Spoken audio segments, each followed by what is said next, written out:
Un gusto estar con ustedes para Hispan TV. Nos encontramos a esta hora con el excelentísimo señor presidente de la República del Ecuador, economista Rafael Correa Delgado, a quien queremos comenzar felicitándole por este abrumador triunfo que ha tenido en el Ecuador y esta reelección, y queremos partir de ahí con la entrevista. Señor presidente, tomando en cuenta que ninguno de los procesos revolucionarios que ha tenido el Ecuador, desde la Revolución Liberal, la Revolución Juliana, la Revolución de la Gloriosa, posteriormente el gobierno nacionalista revolucionario del general Rodríguez Lara, ha tenido un inmediato y tan potente respaldo, ¿cómo califica usted este respaldo que ha recibido de todos los ecuatorianos en este momento de la Revolución Ciudadana?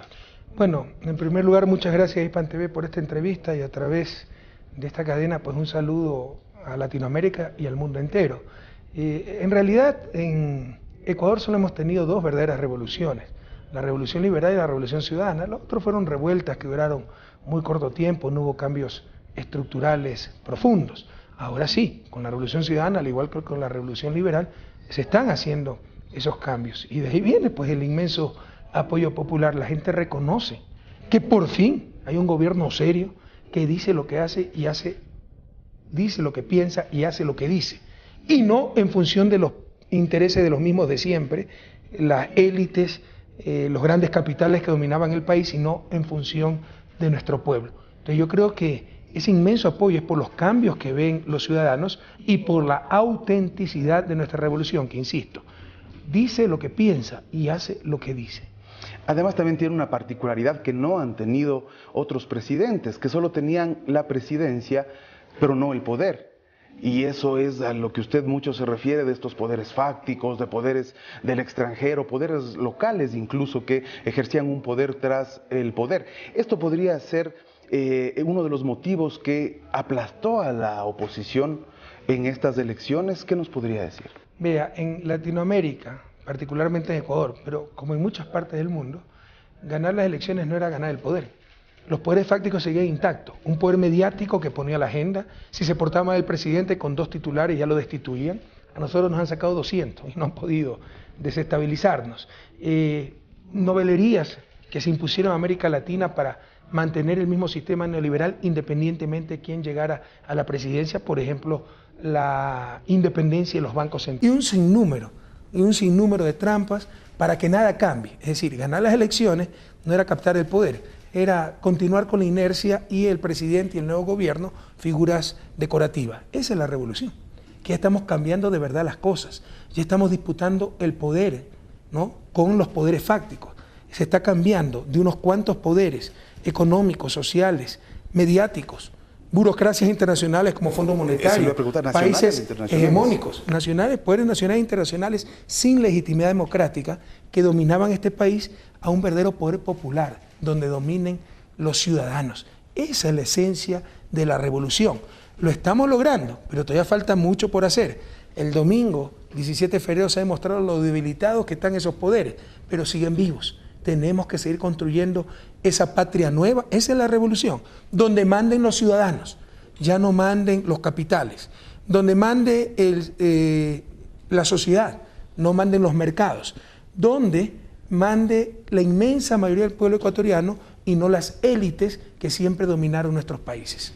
Sin embargo, más de 2 millones de ecuatorianos optaron por la otra opción, valga la redundancia. ¿Qué decirles a esos más de 2 millones de ecuatorianos para que se sumen a esta revolución ciudadana? Bueno, que nosotros somos el gobierno y yo soy el presidente de todas y todos los ecuatorianos, independientemente de si votaron por nosotros o no. Todos van a poder utilizar las nuevas carreteras, las unidades del milenio, los hospitales, los servicios públicos mejorados.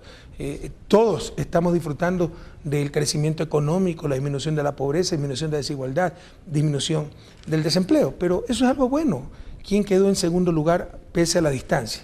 Quedó una derecha ideológica.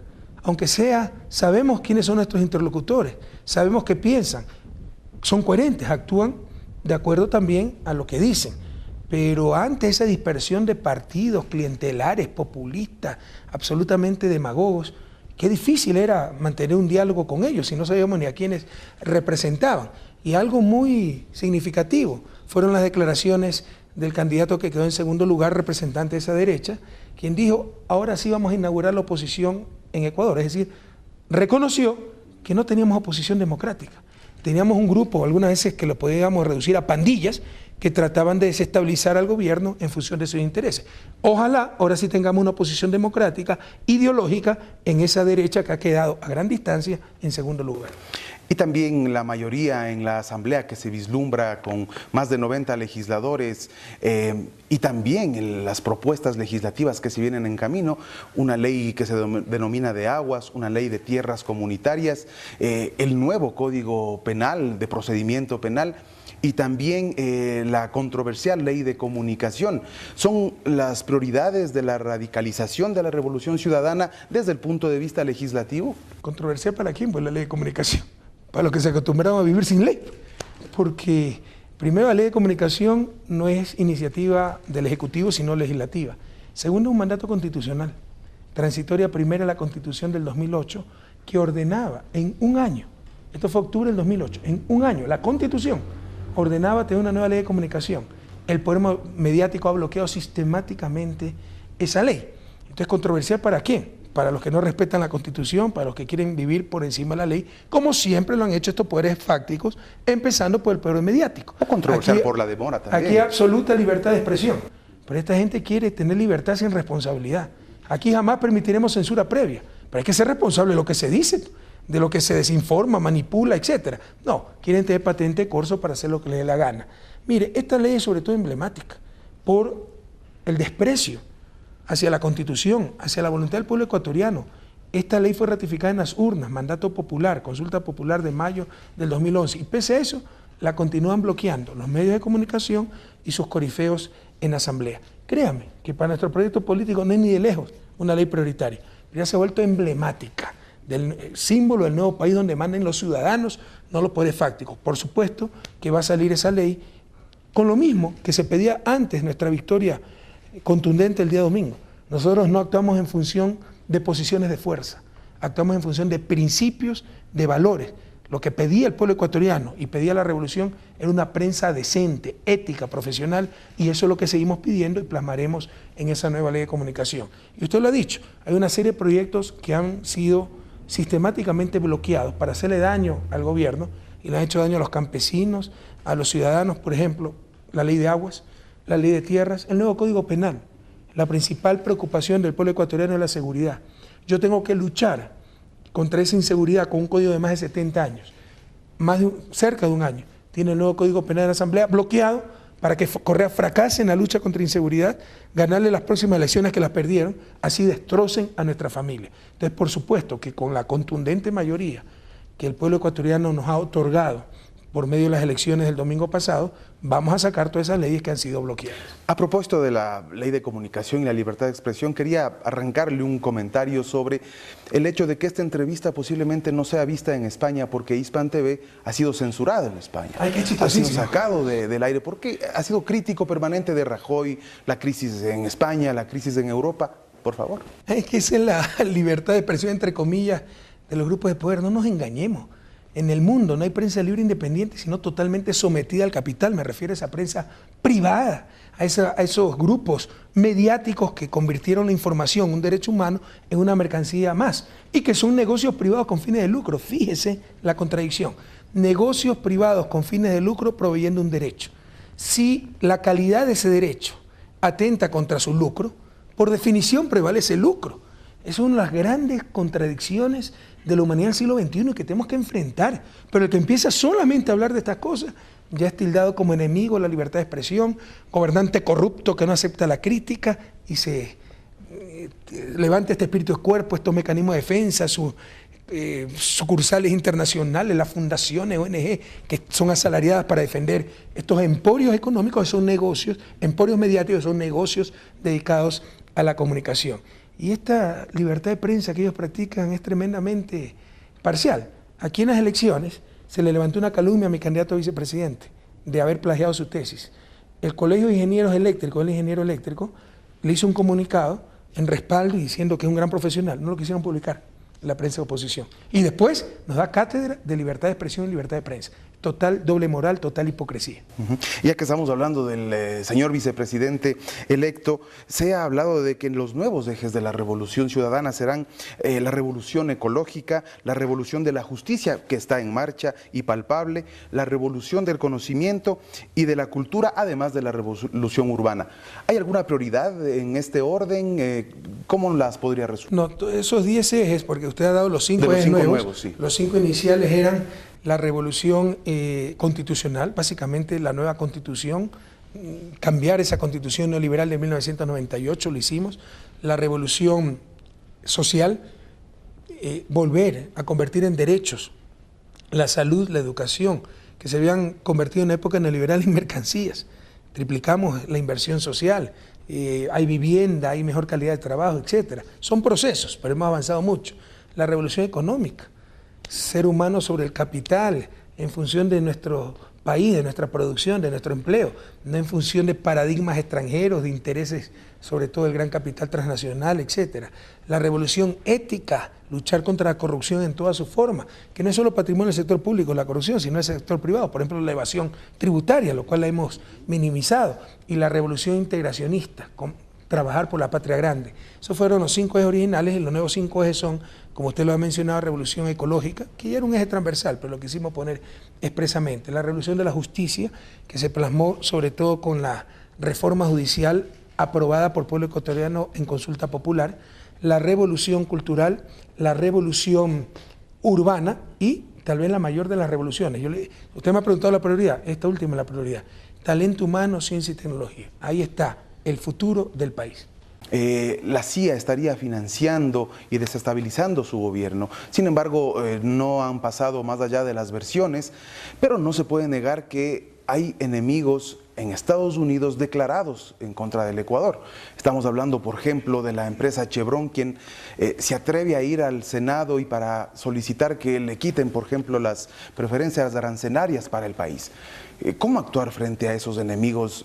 Bueno, estas denuncias sobre la CIA no las podemos aceptar, pero tampoco las podemos desechar. No sería la primera vez que sucede algo así en América Latina. Durante la campaña ha habido interferencia de grupos de poder nacionales e internacionales, sobre todo de Colombia, ¿no? Financiando videos, difamaciones terribles, ¿no? Contra el equipo de gobierno, contra mí, contra mi familia, y son trabajos de inteligencia profundo, ¿no? Son hechos por aficionados, ¿no? Entonces sí hay indicios de campañas sistemáticas con trabajo de inteligencia, con financiamiento internacional para desestabilizar a nuestros gobiernos, para desmoralizarnos, para desprestigiarnos. Y hay también la campaña de estas transnacionales que tratan de destruir a nuestros países con su poder para, qué sé yo, alcanzar sus fines, ¿no? El problema con Chevron es un juicio privado, no tiene nada que ver el gobierno, que empezó hace unos 15 años, yo llevo 6 años aquí, de las comunidades amazónicas por la contaminación que de acuerdo a esas comunidades hicieron en la selva amazónica. La justicia ecuatoriana le da la razón y empieza una campaña a nivel mundial que Ecuador es un país corrupto, sin justicia independiente, que todos los jueces son unos sinvergüenzas, y no solo eso, acuden al Tribunal Arbitral de la ONU invocando un tratado de protección recíproca de inversiones del año 1998. Chevron, en ese tiempo Texaco, salió del país en 1992. Invocan un tratado de 1998 y lo peor de todo, el tribunal acepta el pedido de Chevron, se considera competente para tratar el caso y ordena la suspensión de la sentencia de un tribunal ecuatoriano. ¿Qué mayor agresión, atentado a la soberanía? Además de toda esta campaña de desprestigio que Chevron está llevando a cabo en el Senado norteamericano y a nivel mundial, para tratar de destruir nuestro país por un juicio privado que lo perdió en nuestras cortes. Uno de los tantos abusos del capital transnacional frente a naciones independientes. Pero aquí va a encontrar dignidad, soberanía y ojalá encuentre también unidad latinoamericana, porque individualmente nos puede vencer. Unidos, toda Latinoamérica, venceremos a los abusos de ese capital transnacional. Y de ahí también la importancia de diversificar los mercados en el mundo. Y quería preguntarle a propósito de esto sobre las relaciones con Irán. Se ha hablado mucho de la participación de Irán en la refinería del Pacífico, por ejemplo, o de la exploración y explotación del campo de Obocubi, conjuntamente con Petroecuador, la empresa venezolana y la empresa iraní. ¿Nos podría adelantar? Se ha hablado mucho, pero no se ha concretado nada. Entonces ojalá se puedan concretar esas inversiones iraníes y nosotros mantendremos relaciones soberanas con el país que a bien tengamos, sin pedirle permiso absolutamente a nadie. Esas son también otras de las indignaciones que tiene nuestra región, ¿no? Al ver la doble moral, al ver los intentos de neocolonialismo. Resulta que como Ecuador establece relaciones con Irán, es parte del eje del mar, está apoyando la bomba atómica que dicen que están haciendo los iraníes. Ya basta, basta de eso. Bogotá tiene hace muchos años embajada de Irán, nadie ha dicho nada.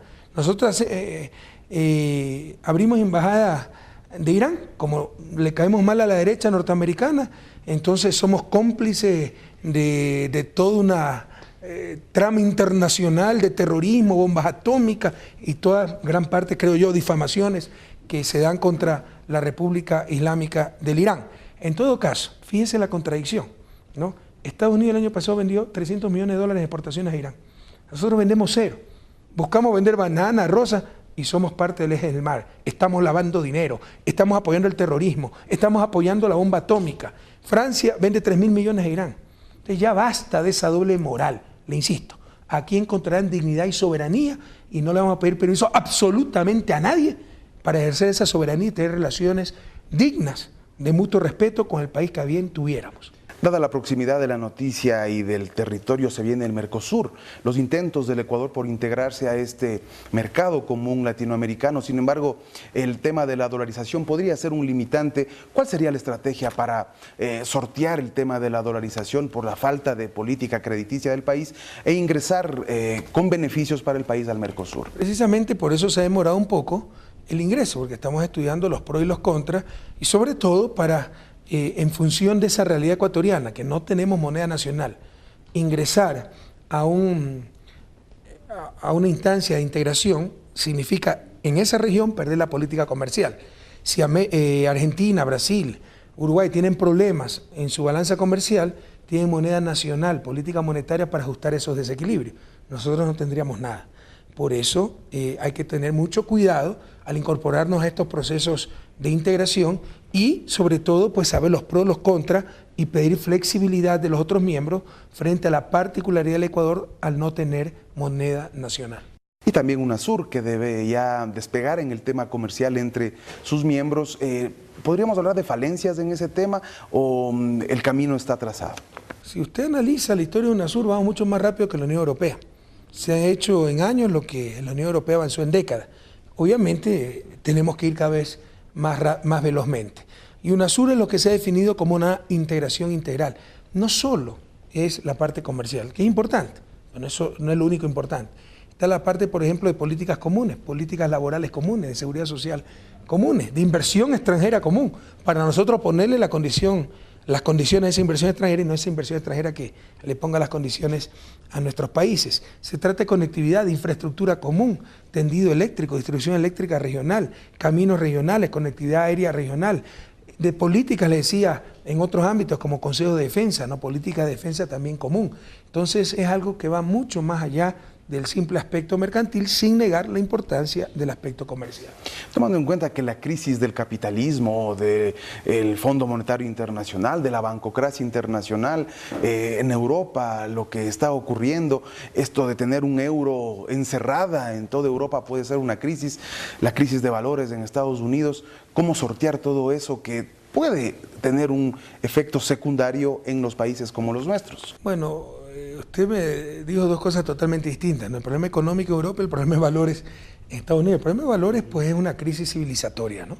Y ahí está la destrucción de la familia, la decadencia de la educación, la influencia, mala influencia de los medios de comunicación. Entonces nadie se atreve a hablar de estas cosas y obviamente hay que tomar medidas al respecto. No se quiere reducir las matanzas que ha habido en Estados Unidos a que la gente puede portar armas. Eso tal vez agrava la situación, pero no es pues el factor determinante de esa violencia, ¿no?